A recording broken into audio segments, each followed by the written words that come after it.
Hi, everybody. Welcome to our coverage of the Las Vegas mass shooting. Um, we are coming in hot from actually recording in Las Vegas. Just wanted to give you guys a little bit of a disclosure at the top. There's a couple of spots in the audio where it sounds like maybe Lisa's microphone isn't optimal or there's an echo in the background. It is short lived. There's a few little spots I was not able to iron out. This story is just too important. And we literally listened to the first responders who were there the night that this all happened and then recorded that same day. So, in order to be true to the story and give you guys the best recording, we did not want to re record it just for a few little glitches. So, happy listening, and here you go. Thanks, guys. Bye.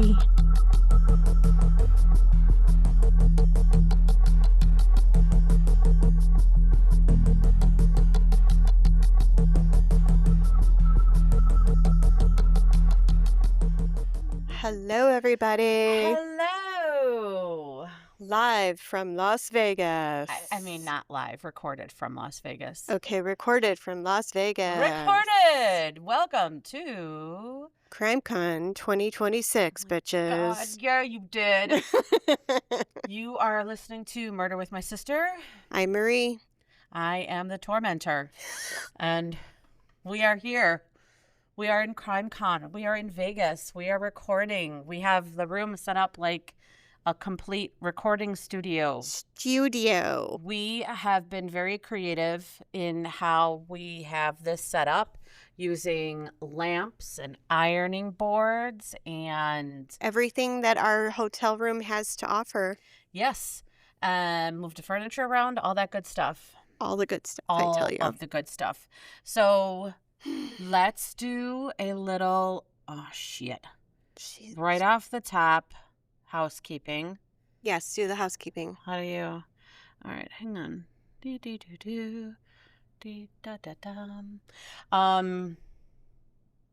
So if you're not too busy, you got your phone sitting right next to you, grab that little sucker, go right on over to that little purple icon or the little black one with the sparkly balls, what mine has now. Mm-hmm. And if you are feeling so generous, give us a little review, rate us, follow us. It helps keep us current and updated so that when you search True Crime Podcast, we come up. It's free to do it. And everybody loves a freebie. Everybody loves a freebie, baby. I love a freebie. You love a freebie. So let's all do those little freebies. Please go to Spotify, Apple, wherever you are, and just throw that 5 stars on and throw a little smiley face on that bitch. Okay. All right. Now. Who are we having a sleepover with, sis? Paul Holes. We literally ran into Paul Holes in our elevator bank that go up to our elevator rooms. So first, the day before this happened, we actually stood in a line for probably an hour. Yes. So that we could shake hands and take a picture, look at our Instagram, look at our TikTok, all the things. It's all there. And then the next day, we were going up an escalator, and there's like 10,000 people here, not including the casino, right? Just the conference. There's a lot of people here. And I told my sister, I was like, I mean, what are the odds? It's so ridiculous to think that with 10,000 plus people in this freaking conference, that's what she said to me, that we're going to randomly like run into Paul Holes or whoever, like, you know, they're famous in our brains, right? And we're going to the fucking elevator, and the door's open, and goddamn Paul Holes walks off the elevator. Fucking Paul Holes right off the elevator. Like a normal person. Like a person who uses elevators. Just like he has to use an elevator, just like the rest of us, to get from his floor to the promenade floor. So my sister feels like we're having a sleepover because we know he probably has a room in the same tower as us. In the same tower. It's a sleepover with Paul Holes. We saw the guys from True Crime Garage. We did. We met the captain and the colonel. So we're having a sleepover with them too. Mm-hmm. We met some gals from Fruit Loops. Fruit It's a Loops. podcast that I listen to again. So now, like, it's a throuple of us. It's awesome. So it's been really great. We've had a really good time. We've signed up for CrimeCon 2027, Yes, we did. and yeah, I think we keep going until it gets old. We do. And I also think that we'll bring you some updated episodes. We've learned a lot from of what new we've stuff. learned. Yes, I'm we took excited notes for that. And Yeah. the episode that we're doing today, we saved for today for this trip. Before we talk about it, can I tell you a little Please. something that popped into my news feeds? You can tell me anything you want. All right. Always. Arizona inmate Ricky Wassenaar. What's a tongue twister? Yeah, Wassenaar. I don't know what he's in prison for. Okay. He's serving time in Arizona State Prison in Tucson and has confessed to killing 3 men in a single day who were all convicted of severe child sex crimes. Is he a real life Dexter? I'm not mad at him. Oh, God. I'm not mad at him. I feel like this is touching on that Eileen Warner I'm thing. telling you, I don't know how to We feel about this, but I'm not mad at him, and I'm worried about my soul. I'm worried. That's because we blood eagle people. Blood eagle.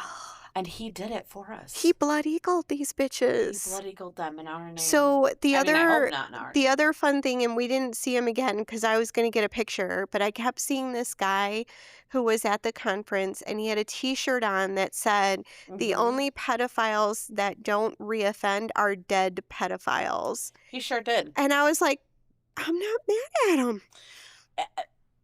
We're getting in the weeds a little bit, and I'm not gonna say I What does this mean? disagree? Question mark. I hear you. But here's what I hear. Okay, do I disagree? Pretty sure I don't. But I don't know how I feel Yeah. about not disagreeing. What does that say about me? Am I comfortable with what it says about me? Well, you know what I like to say? I'm going to save that for my therapist. All right. Carrie can figure out and and she can help me Yeah. figure all of those feelings out. That's where that's going to go. I think that's a good idea. Okay, good. All right. Yes. So the story this week, people, is the 2017 Route 91 Harvest Festival Las Vegas mass shooting. Wow. I saw Wow. the documentary on it, followed it for a time, and we'll touch on that again later because it was as far as mass shootings go, was very brief, in my opinion. But he hurt a lot of people. And all right, so let's jump into my sources. I did watch the documentary 11 Minutes. I made my sister watch this as well. It's a 4-episode documentary on Paramount. I thought it was done really, really well. Yes. It highlights the people who were there. It highlights first responders, local law enforcement, what they went through, the incredible acts of bravery that they showed. And not once in this documentary did they mention the shooter's name. Lisa, I was on episode 4, Yes. and I was like, Yes. I don't know the name of the shooter, and I don't care. Yeah. Yeah. And I'm okay with that. They really didn't touch on They were even like, who he was. fuck that guy. Fuck that guy. It was really, truly like, for as bad as this was, it was wonderful that what they focused on was what happened, what brought people together, Yes. the bravery, the helpingness, all of that good stuff. And then I do also want to source, because I did put a lot of what they said in, the CrimeCon 53126 session that we did with Levi Hancock, Ashton Park, and Kenneth Mead. So y'all, Levi Hancock and Ashton Park were both there. Levi's the SWAT team leader. He's in the documentary. Ashton is an officer who was working that night, who got pulled in. And then Kenneth Mead, who spoke with us today, is part of, I think he's still part of it. Yeah, but he's retired now. Oh, is he retired? Yeah. Okay, so he's part of like the terrorist, anti-terrorist, like all that sort of stuff. for the police department, more a thinker Mhm. kind of a situation. Like he has degrees and postgraduate work in psychology and the criminal mind and all that Yeah. stuff. All right. So, And um, then Wikipedia. let's get you let's get Okay. you into this. So What history first? The Las Vegas Strip is a stretch of Las Vegas Boulevard, immediately south of the city itself in Clark County, Nevada. The Strip is known for its concentration of casinos and resort hotels, including the 43-story Mandalay Bay, which is at the far southwest of its intersection, Mandalay Bay Road. It's Mandalay Bay, I think, is unincorporated town of Paradise, technically. The Las Vegas Village was a 15-acre lot used for outdoor open-air performances, is what they called it.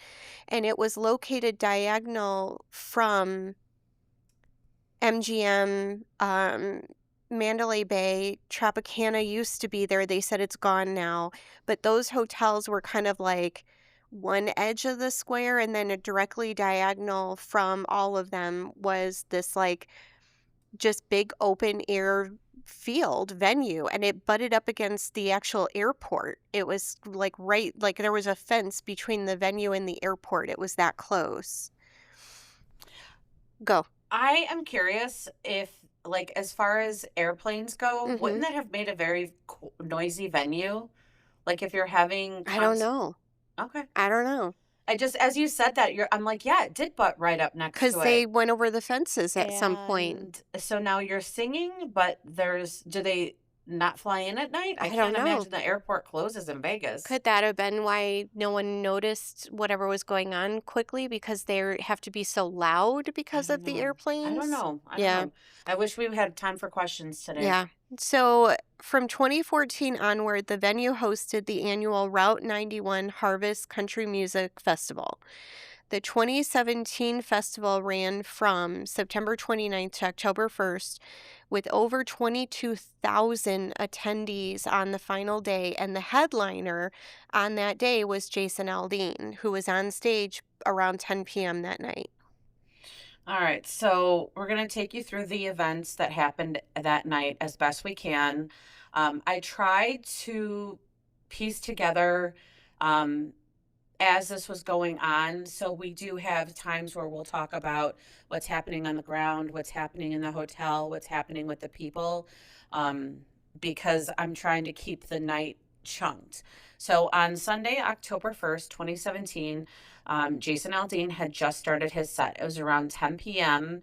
There were 20,000 people in the stands and attending the festival that day. Around 10:05, people started hearing what they thought were fireworks. And in this interview that I saw, Jason Aldean recalls in the interview that he thought it was actually equipment malfunctioning. He said he was hearing it in his earpiece, and he's like, I was getting upset because I couldn't really hear what was going on, and I wanted somebody to fix it. People in the videos that they posted later, video footage can be heard saying, is that fireworks? Is that fireworks? And one of the things I thought was really interesting, that it's kind of obvious, but I never really thought about it in this way. When we were listening to the guys today, they said that's always the first thing that people say, right? Is that it sounded like fireworks. And they said, consider the environment that you're in. Do fireworks make sense in the environment that you're in? At that moment, with Jason Aldean singing on stage, does it make sense that you would hear fireworks going off, that they would take attention away from the headliner on the stage? Right. And now in hindsight, forever and ever, people, I think, who hear this, who know of this story, are always going to think like that. Like, Yeah. why would that be at this moment in time? It makes no sense. I will always think about it now. Every single time. And then I'm going to look up and see if I can see those fireworks. No, I know what fireworks sound like, and unfortunately, guys, inner city Chicago, I know what gunshots sound like. They don't sound, I'm gonna go Goonies. They don't sound like big booms do in television shows. This sound that he heard, it was like a click, click, click, click, click, click, click. It was rhythmic. It was in the background. It was like click, click, click, click, click.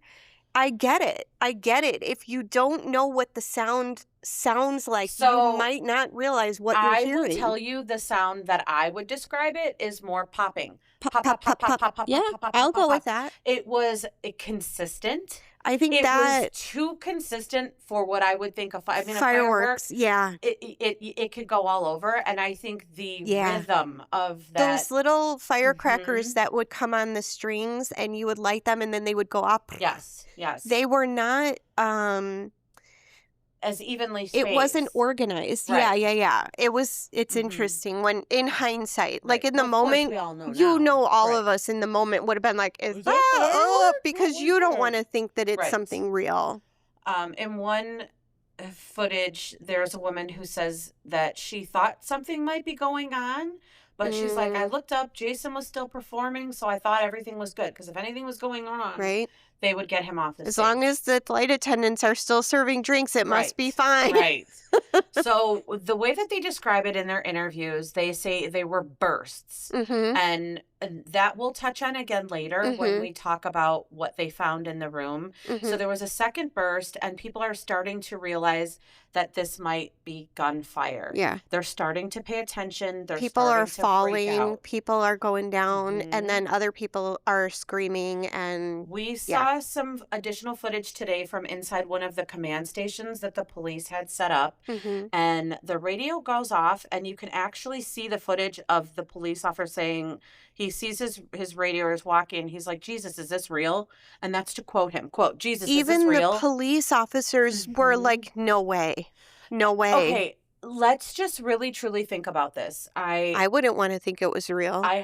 Thank you. I wouldn't. I highly recommend watching this because it does an excellent job of putting you in that moment. I agree. You get to hear what it sounded like that night, and I can't even imagine how much more intense it was there. But to put yourself in a position where you're at the event and it's actually happening. I can't even imagine. No one can imagine. No one. So Jason Aldean's security team figures out something's happening and's bad, and they rush him off stage. He grabs his wife, who I believe was like 8 months pregnant at the time. Yeah, I she thought was you were big right. pregnant, and his wife's friend, and they go and they hunker down in the tour bus, which at the end of all of this actually had bullet holes all they were up and down fire it. in there. Mm-hmm. The video footage of people that night, you can hear the pop, pop, pop, pop, pop, pop, pop, pop, and it sounds. It's a echo, and it sounds even as you're watching it like it's coming from everywhere. Yes. Mm-hmm. So then you're like, okay, it's real, it's happening. Which way do I go? Because it sounds like it's coming from everywhere. People are running. They're seeing other people fall down. People are crying. People are screaming. They're trying to get away. Where do you go if you don't know where is it coming from? Where do you go? How do you know? How do you hide? And there's nothing there but other people. How do you hide? In a lot of the videos, you just see people just covering each other up. Mm-hmm. But how am I going to save you with my body? I know. Mm-hmm. So when they realize what's happening and there's silence, it's a burst. And then there's silence. People are lizard brain, right? They're like, okay, it's quiet, let's run. Everybody runs as soon as it gets silent, and then the bursts come again. The police start getting calls of active shooters, and they are getting calls that it's coming from the Tropicana. It's coming from New York. It's coming from Paris. It's coming from Mandalay Bay. There's an active shooter on the fairgrounds. Mm-hmm. And so now right? Yes. So now the police are like, where is it? Is it everywhere? Is it literally everywhere? Is it 20 guys? Listen though, is it because when you listen to the videos and when you see this, it sounds and the amount, and we'll talk about this later when we talk about how many rounds they found expelled. Mm-hmm. Hundreds and hundreds. The way the shots are being fired, it's just shot after shot after shot. Mm-hmm. they think this could be a terrorist attack. They think Yeah. it could be more than one shooter. That was their first bigger worry, I guess, or thing that they were worried about was that it was a terrorist attack on the city, like Al Qaeda, like that level of terrorism. Not that it was just not that it was just, not that, you Yes. know what Yeah. I mean? It's awful. So as this shooting goes on, now it started at 10:05. The documentary is called 11 Minutes because it lasts 11 minutes. Um, as we're going through these events, what we know now is that the shooter is in a suite in the Mandalay Bay across the hotel or across the street from the venue. So he had two adjoining rooms on the 32nd floor, and he had been stocking those rooms with weapons for weeks. One of the interesting facts that we found out just today Mm-hmm. is that we found this out later, but Next door to him. door to him, um, on the same floor, there was a DJ who was there with Jason Aldean. His name was DJ Silver. Mm-hmm. He had brought his family up, and they were staying. So his wife was at the concert with him. They had a babysitter with the baby who was staying in the room next to this. So this was going on. So he had two rooms. The shooter had two rooms Mm-hmm. on the same floor Mhm. at the same time. Their room was, I believe, they were like across, but right in the same area. Mm-hmm. One of the things that happened is that, and this is how things, because I truly believe it kind of came, they were up there pretty quick. Yeah. One of the things that had happened is that while the shooter had two rooms that were adjoining, DJ Silver had two rooms that were not adjoined. So the babysitter had been going out in front of, like, out the rooms. Mm-hmm. So out one door in the other one because Yeah. they were next. And if you've ever stayed at a hotel, sometimes you can prop the door open. Yeah, you hit like Mhm. you put the door lock in there so that it Right. stays ajar. So what we learned today in Las Vegas is that the hotels have a security feature Mm-hmm. because if you leave a door open too long, it notifies the hotel. The hotel comes up to check it. Well, when this happened, they sent up a security guard. So this security guard, I was like, that sounds like an interesting job. If you can imagine like thousands of rooms in this Mhm. entire hotel, this guy's only job for 8 hours is to respond to these alarms when the door is left ajar for whatever period of time the hotel has deemed inappropriate. What did they say that people were called? Door pushers? So apparently, and I get this, there are people that would come in off the strip, to do no good. They're not staying at the hotel. And they would literally come up in the elevators and walk up and down the hallways trying doors. And if someone like me, who back in the day was dumb and would put the something in the door to keep it ajar, And while you go get ice. walk down the hall to go get ice, they Mhm. would come in your room. They just try the door and opportunity Yes. come in your room and smash grab whatever they could and run back out again. Uh-huh. So there's a security feature in every hotel, just so you know, if you prop the doors open at a certain allotted time, 30 Mhm. seconds, 1 minute, I don't know what it is. They said every hotel can do it differently. This poor guy's only job is to go up and down and check these alarms and make sure that it's not something nefarious. So because she had been going between rooms, Mm-hmm. that tripped that alarm. Yep. And that security guard went up there. Yep. And he ended up not, thankfully, but he ended up getting shot looking Through the this door. door. Mhm. And one of the things that they say later is that you could smell what is that, sulfur? The So gunpowder? I'm not going to pretend to know what the smell of gun. I've only smelled it a few times, like at a shooting range. It's like fireworky, right? Like It's- smoky fireworky? Yeah, like gunpowder has a certain smell, and if you So- are around guns, you would Mhm. know what the smell is. So the security guard goes up to this door and he gets shot. Now, So before this, though, he goes up to where the alarm is. He comes up the elevator. He walks down the hall. He sees a cart that was left in the hallway, thinks nothing of it. He's about to go over to the door that was left ajar and see what the alarm was about and whatever. And he sees on the fire escape door, there's like a set of stairs that has to be always available in case of a fire for people to that later. leave. Well, this is how they knew that there was a lock on it. The security guards saw that there was a bracket drilled, bracket. an L bracket drilled into the door and the door jamb to keep someone who was coming up the stairs from opening the door and coming into the hallway. Okay. And then he's like, well, that's weird. So he radios maintenance. Hey, is there a reason okay. that this door isn't Mhm. functional or whatever? While he's standing in the hallway, that's when the okay. shooter had on this cart in the hallway a video camera. And there was, I think, a video camera like in the peephole of the door. Mhm. And he had some kind of system set up in the room so he could watch the hallway from inside the room. Okay. And he shot the guard.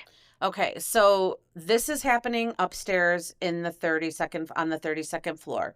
Meantime, down on the ground floor, there are still multiple bursts of gunfire down All by the the while, venue. yeah. Police are scattered, people are running. Some of the off-duty nurses and paramedics and firemen who were at the concert, they jump into action and they start treating people at the scenes. And these are people like us, you guys. Yeah, like, we're just every here day. for a stupid conference to Hey. have a good time. Sure. And, Stupid you know, conference. something crazy happens and you know, we jump in and help people, but we're not even from Las Vegas. We're not on duty here. So the shooting continues for 11 minutes, which I'm sure seems like for fucking ever. Dude, 30 seconds feels like a When you have nowhere lifetime. to go and nowhere to run and you're just sitting down there, like if I literally was just like quiet for 11 minutes right now, Mhm. all of you would like go nuts. It would just be crazy. They said people were running on the strip. Yeah. They had jumped the fence and were running on the runways in the airport. So Like think about that. they were running onto the actual runways where Yes. planes were taking off and Yes. landing to get away from everything. So one of the officers, Ash, told us today a funny story, Oh my God. a little brevity, that there were people that made it onto, back then it was called McCarran International Airport. They made it over the fence, or they destroyed the fence and were able to get on the runway. And they were hiding in the big hangars where, like, a lot of the casino owners had private jets and things like that. So they had managed to bust their way in to find someplace safe to stay.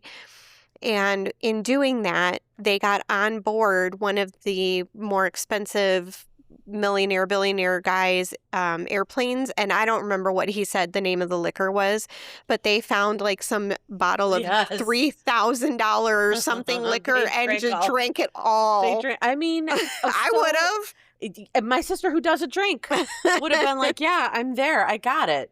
So we find out later, during this time in the hotel room where the shooter is, he had the 2 rooms. He had so many guns. I want to say So many. on the documentary or on the presentation, he had purchased 67 guns in the space of a year. Mm-hmm. And I believe 40 something of them were I in thought the he said over hotel. 40. Like 40. 40 guns. You can't even And- hold 5. And like, ammunition for all these guns. right. The police found out later he was also trying to shoot at the fuel tanks for the airport. They were on the perimeter of this venue, and they think what he was trying to do was blow up the fuel tanks so people would run towards Mandalay Bay where he could continue to shoot at them. He wasn't trying to maybe he was. He wasn't trying to kill people with the fuel tanks. He was trying to funnel them closer Mm-hmm. so he could kill more people. The other thing that was, and this again was Officer Ash is his first name. One of the things he said, I thought it was Levi that was the explosives guy or the SWAT guy. That I could be wrong. I don't know. Maybe it was both, but Okay. I Yeah, don't know. both. But Let's go Ash both. said, like, he said, I'm not a religious person, but this is kind of weird. Mm-hmm. So if you've ever had adjoining room hotel rooms, if you're in a room that has an adjoining room, you open the door. It looks like a regular door. It has a handle, right? Mm-hmm. But when you open the door, all you see is the blank face of the other door. There's no handle. There's no lock. There's no way for you to open that adjoining door from outside that room. Correct. This guy had that situation where he had the adjoining rooms and he had a lot of guns and ammunition In both rooms, in both right? Right. rooms. Okay. So they think his goal was to, like, he had stations set up. Shoot, shoot, shoot, shoot, move to the next one, move to the next one. But everything was ready to go, so he just had to keep moving around the room. Then he would go to the adjoining room and he had stations set up there to shoot, to shoot, to shoot. When he blew out the window in the room that he started shooting in, he didn't prop the doors open, the adjoining door open. So when he blew the window out, the wind came screaming in the 32nd floor in such a way that they think it blew the adjoining door shut like a vacuum. Mm-hmm. And basically, God blocked him off from being able to go in the next room where more guns and more ammunition were. And I believe they said that that was the room that he had He had bigger, more and like bigger, more more long dangerous. range. Yeah. So they said had he been able to get into those, It could have been even worse. he could have possibly hit those tanks because there were some Yeah, hits, yeah. but he didn't really do that much damage. Now keep in mind at this point, we have an idea of where he is. Mhm, We have an idea of what's going on. mhm. There are dozens and dozens of phone calls that there are active shooters all over the place. The 911 calls are just coming in. We have an active shooter at Mandalay. We have an active shooter at the venue. We have an active shooter at Paris. My sister already said it. I mean, they had gone all the way down to Caesar's Hotel. So what the officers think had happened was people were shot or Yes. injured at the Yes. venue. They run out of the venue, they get away. They go to the next closest hotel, whatever, take your pick. Right. They run through the front doors bleeding and they say, I was just shot. And then everyone in that hotel thinks they mean they were shot in that hotel. Right. Meanwhile, there's another person running through the doors of another hotel saying the same thing. So Right. now the calls keep coming in and nobody knows where the fuck he is. Right. Well, what we do Or know, they think that there's 20 of them. Correct. What we do know is that there is an officer on the ground Yeah. who you can hear him in the recording saying Yeah. he's in the Mandalay Bay. He's a third of the way down. He's in the Mandalay Bay. I can Mhm. see him because now the window's blown out and there's curtains flapping. And he can see the muzzle flash. The flash, yes. So the other thing that we have going for us is that there was that call that man was That the shot. security So now officer. we've got a shot security officer. We've got what the cop can see. Mhm. And there's this small team of police officers. Did I say police officers? Yeah, And they head over to the Mandalay Bay. they were in the right place. Yes. When they get there, they're met with a couple more officers and another couple SWAT teams. So they all get their bearings together Mhm. and they make their way up to the 32nd floor. They know that somebody was shot. Mhm. They know that they have to get to the stairwell. Mhm. They were waiting for, it was a funny story because he says today that they didn't really know the hotel that well, Mhm. even though they're natives to the area. I thought about that. I know Chicago well. I do too. But if someone asked me to navigate the Sears Tower, I don't know that I could be like, oh, you go in this door and that door. Like, you know what I mean? Yeah. Like, Well, you yeah, I have work to there. be there. Right. Well, I mean, the Sears our setup is nowhere near as complicated as this Dude, fucking city. guys, we've been lost so many So many- times. My sister got us lost So many times. She got and- me lost But she too. does it confidently. Sorry that I digress. She's like, we got to go this way, Lisa. And she says it with so much authority that Lisa follows. And I'm like, fuck yeah, we got to go this way. And then she's like, fuck, I don't know where we're at. Well, then don't be so confident, bro. She's like confident and angry. Hey. Nobody's going to argue with that. Fake it till you make it. So the cop says, I believe it's Levi, says that he's not super familiar. So he gets to the elevator, which are shut down. And one of the maintenance guys is like, hey, we have somebody coming. You can find the stairs or you can wait here. And he's like, I don't know where the stairs are at. I don't know how long it might even take. So they wait there. They take the elevators up.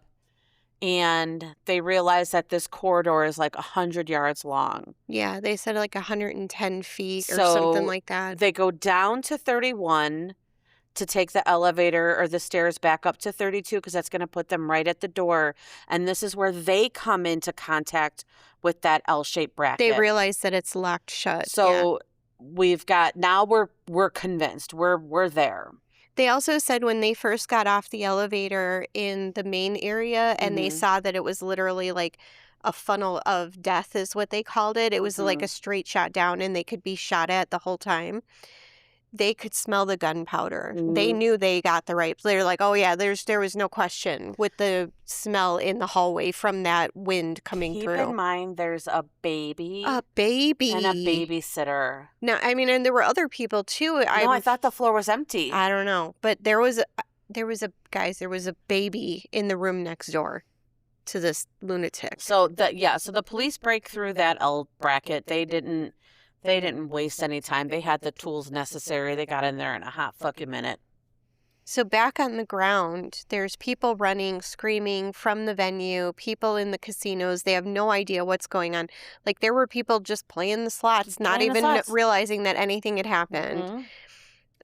They see the room with the bullet holes in the door.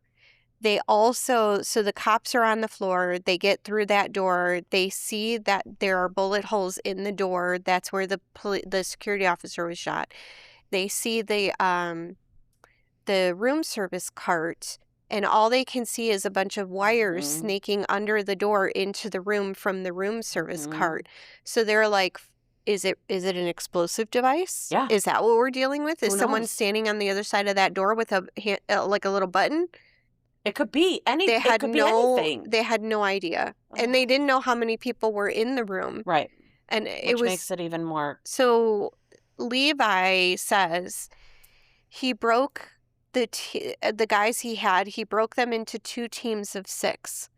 The first are to go in, and if all worked out the way that the shooter intended, those 6 people would be killed. And the next 6 people were the ones who would be able to come in and take him down or take them down. And they literally had a conversation in the hallway of who is unmarried, who has no children, who is expendable.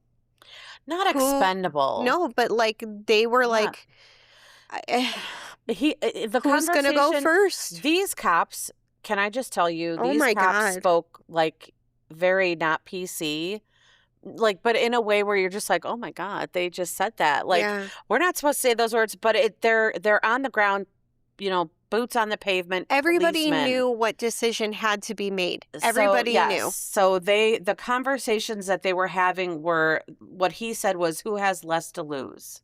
And I told my sister this when he said that. I said it's the same thing that we had to think about back during COVID when we didn't know if it was going to be really bad or not really bad. But there were conversations with myself and other nurses.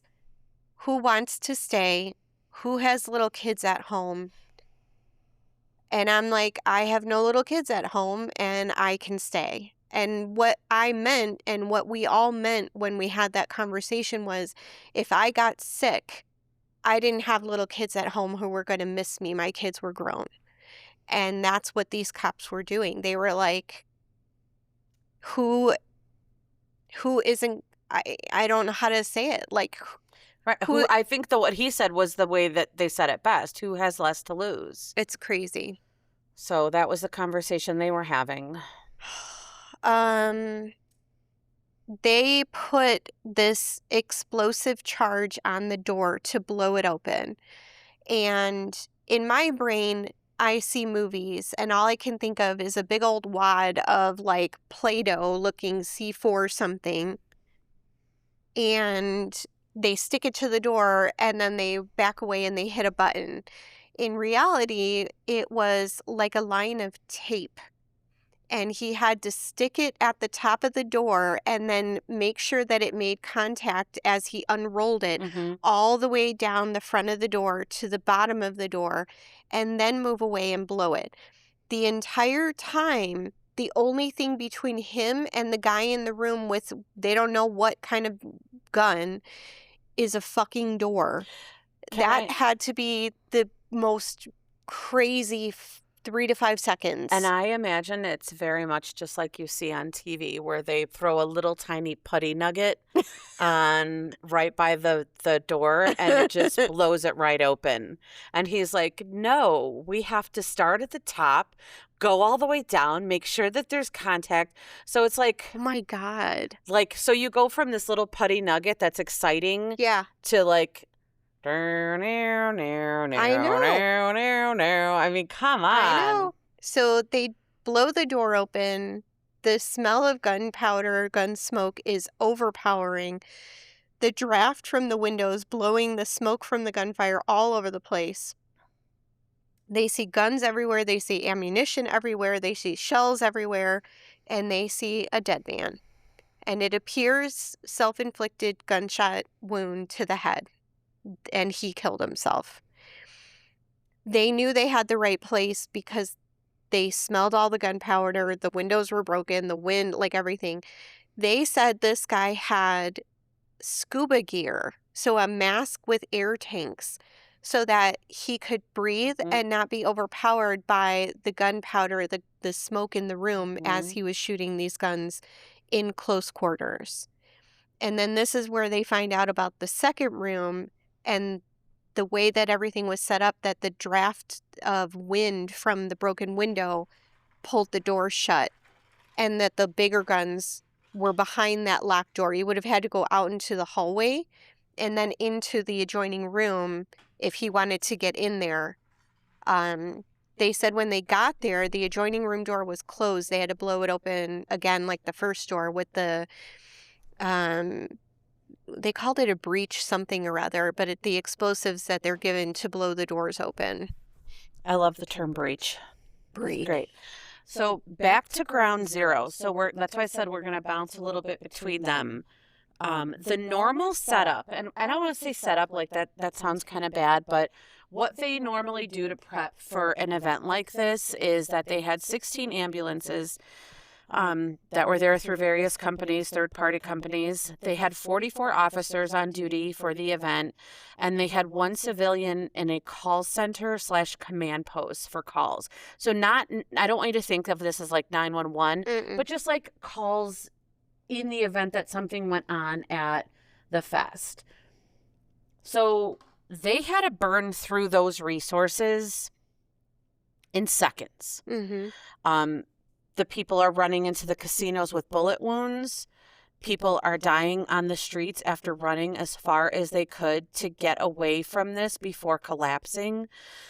People are getting into cars and they're having other strangers drive them to the hospitals. There are people arriving in the hospitals in cabs, cars, trucks, walking in. There are people that are being treated on the streets. The hospital, they said that the hospital went from clean floors to blood everywhere in no time. It was just like a mad rush of people. What was the name of the hospital? Sunshine? No. I can't remember. Okay, look it up. They start to fill up. They run out of beds. They run out of medication.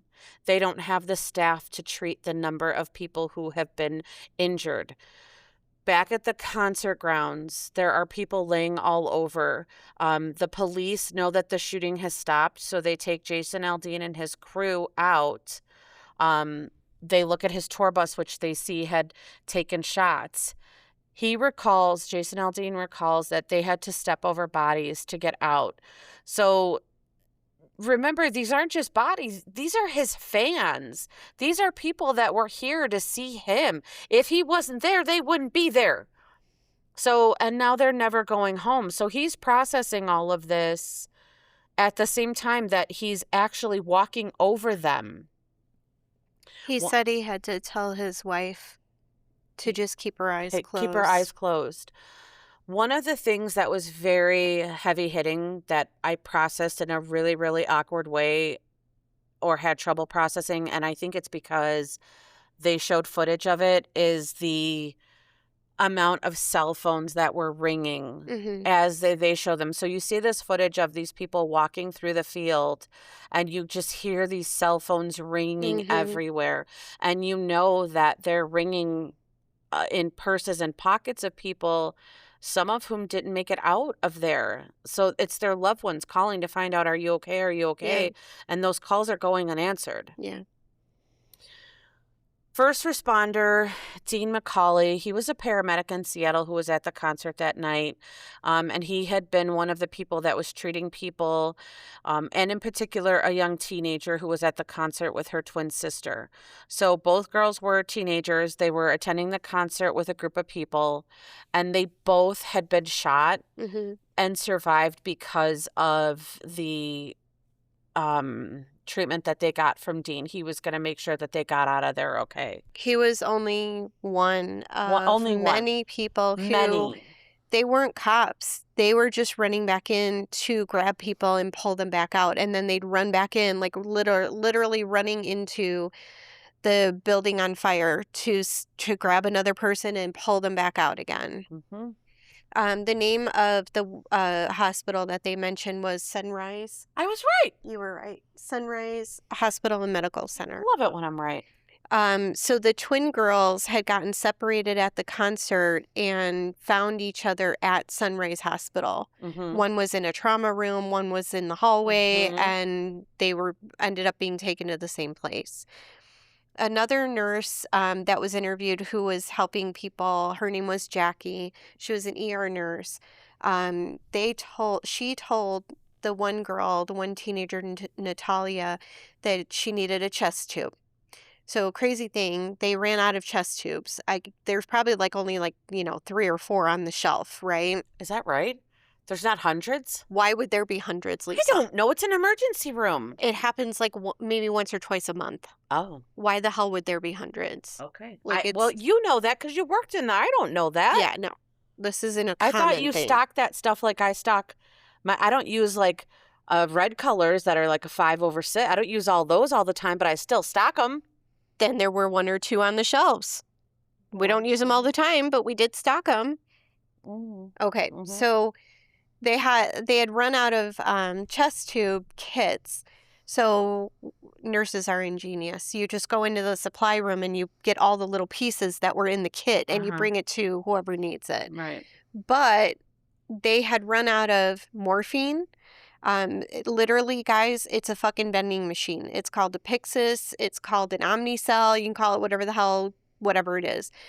It only has so many doses of medication in it, and then every couple of hours or whatever, the pharmacy has to come down and restock the machine. But these medicines are not just sitting on a shelf for you to grab. So the Pyxis got emptied, and there was no more morphine, there was no more sedation, and this poor girl had to be awake while they cut open her side and put a fucking chest tube into her lung. Awake. I feel like that could give you a heart attack. Like, it has to hurt. It has to hurt.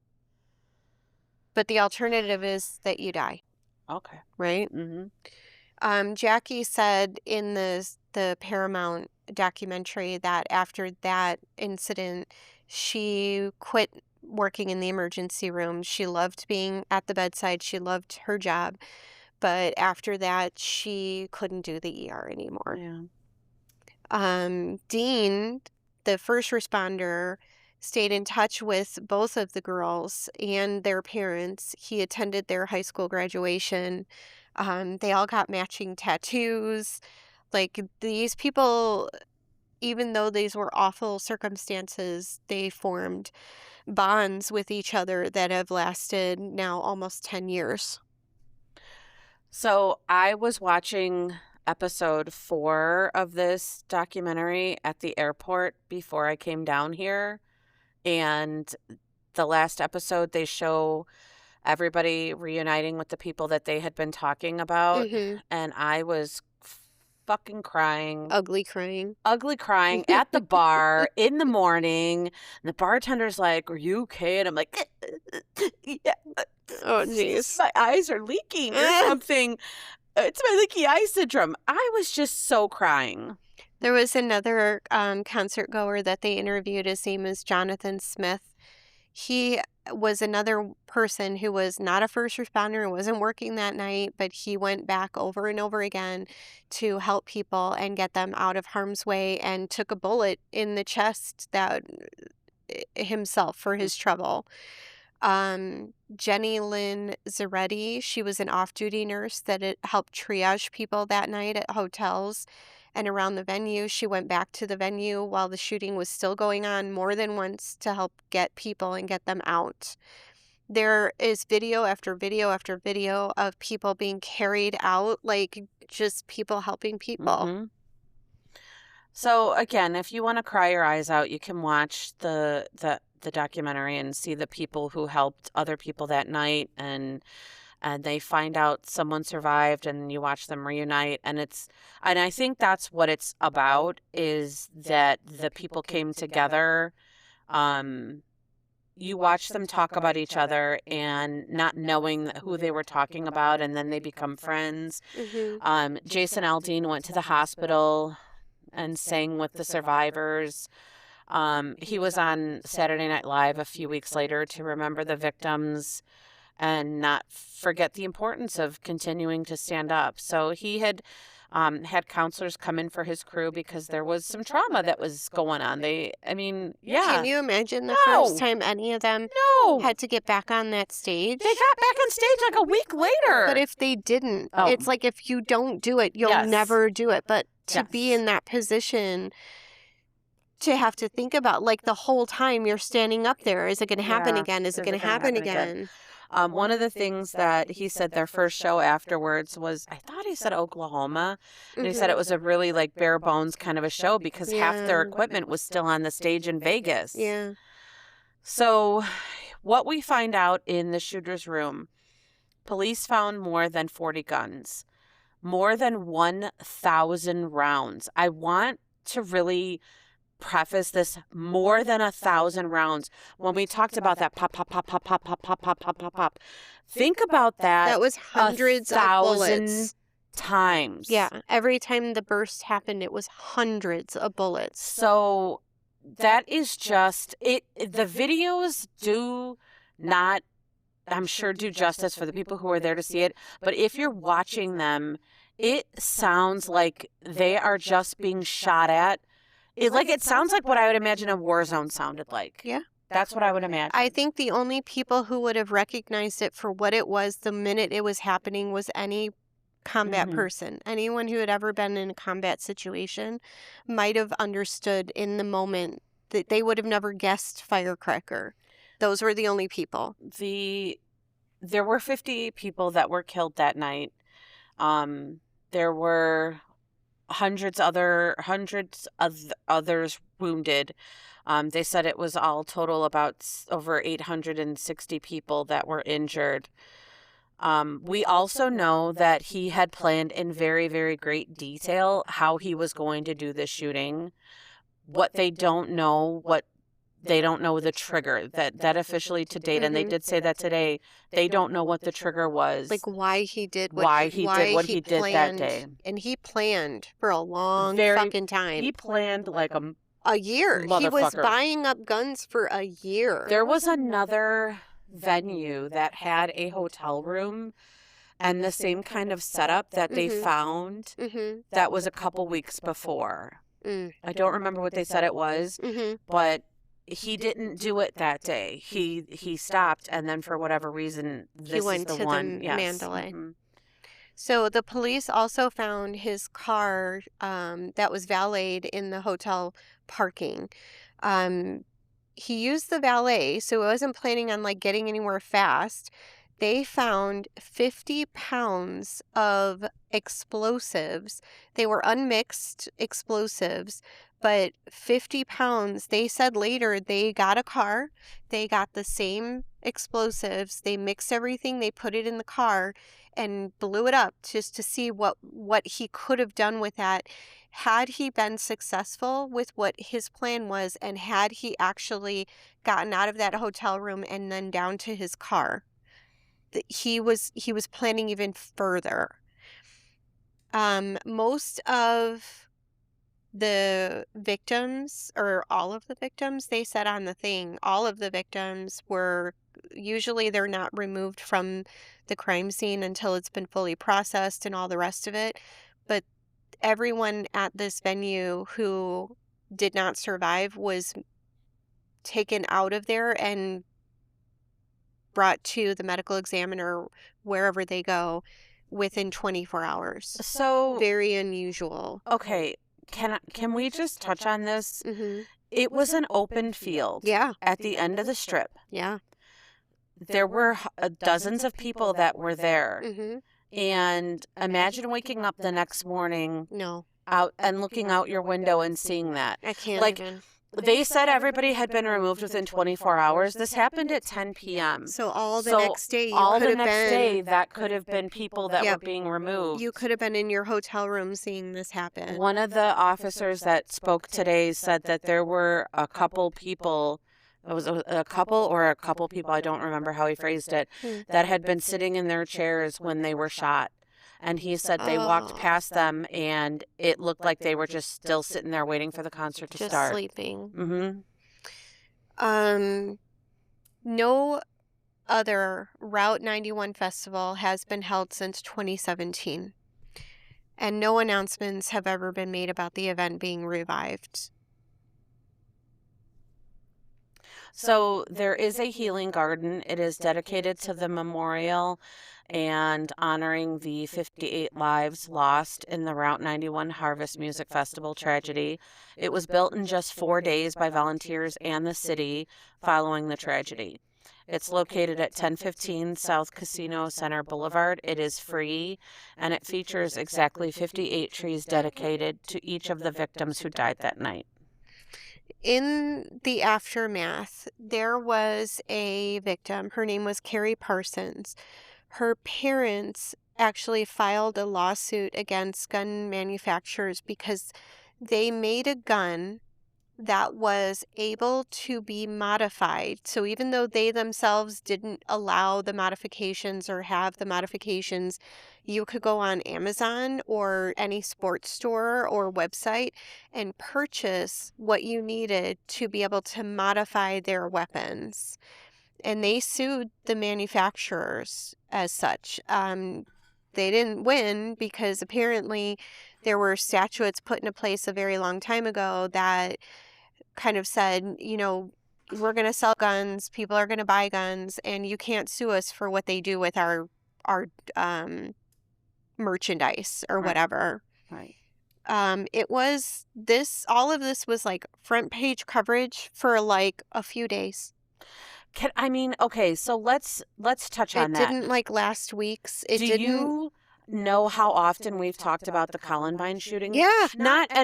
Please don't get me wrong, I'm not saying that it's not important to talk It's about. just weird. It is very, very weird how this faded away. And up until this documentary, 11 Minutes, which wasn't really advertised. No. It came up because of my algorithm. And they're like, hey, you noticed we watch a lot of dark shit. You might like this.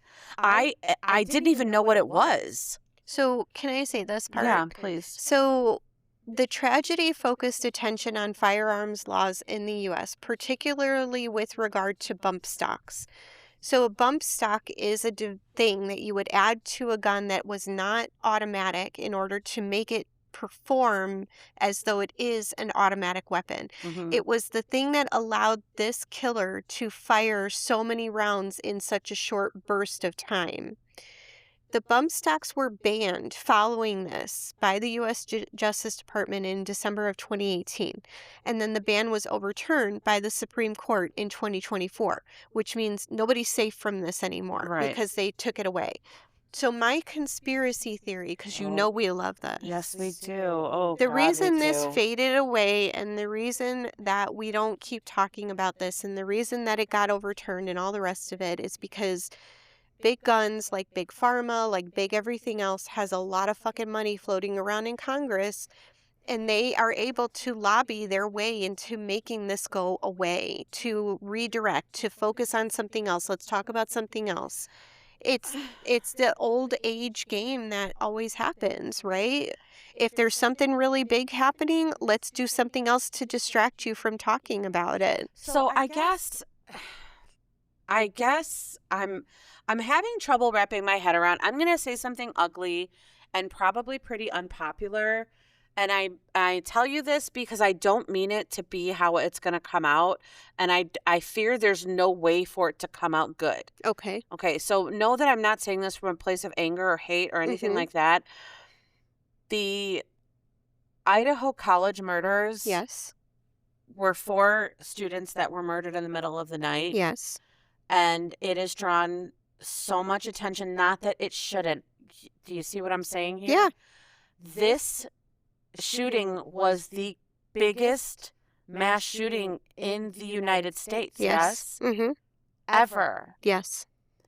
But it doesn't seem like it's, and maybe to the people in Vegas, they're like, we never forgot. And that's great. And that's not what I'm saying. For me, who doesn't live here, for me, who loves true crime, Mm-hmm. for me, who like just can't get enough of reading and absorbing, there just is not a ton of their I stuff know. out there. I know.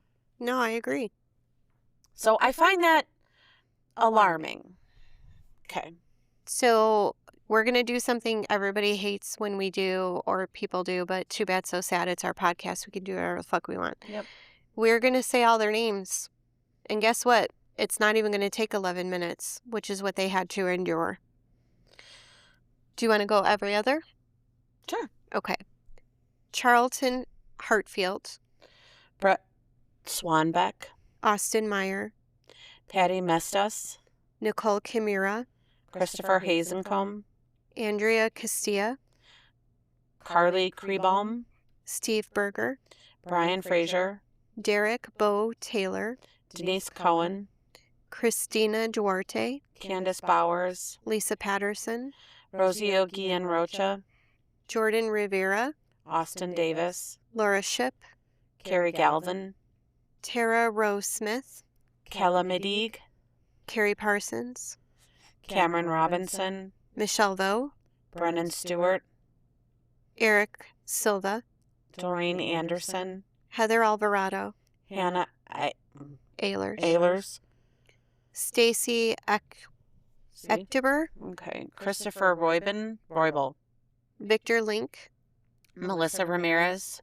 Kelsey Meadows, Dana Gardner, Bill Wolf Jr., Carrie Barnett, Thomas Day Jr., Jennifer Parks, Kurt Vontillo, Jack Beaton, Denise Berdidas, Sandy Casey, Angie Gomez, Jennifer Irvine, Jessica Klimchuk, Rhonda LaRoque, Jordan McIldoon, Sonny Melton, Adrian Murfitt, Rachel Parker, John Fippen, Quentin Robbins, Lisa Romero Muniz, Bailey Schweitzer, Susan Smith. and Nisa Tonks.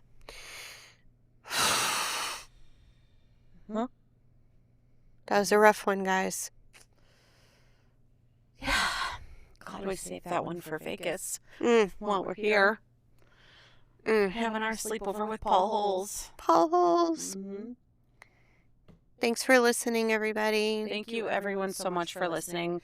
Thank you to all of the wonderful people that we met this weekend. Oh my God. Thank you to Jamie, gave me a bracelet. Yeah. And I really, really appreciate that. She gave me a handmade bracelet that she had. SSDGM. She did. To all of the incredible people that have taken our stickers, or as my sister calls them, our business cards.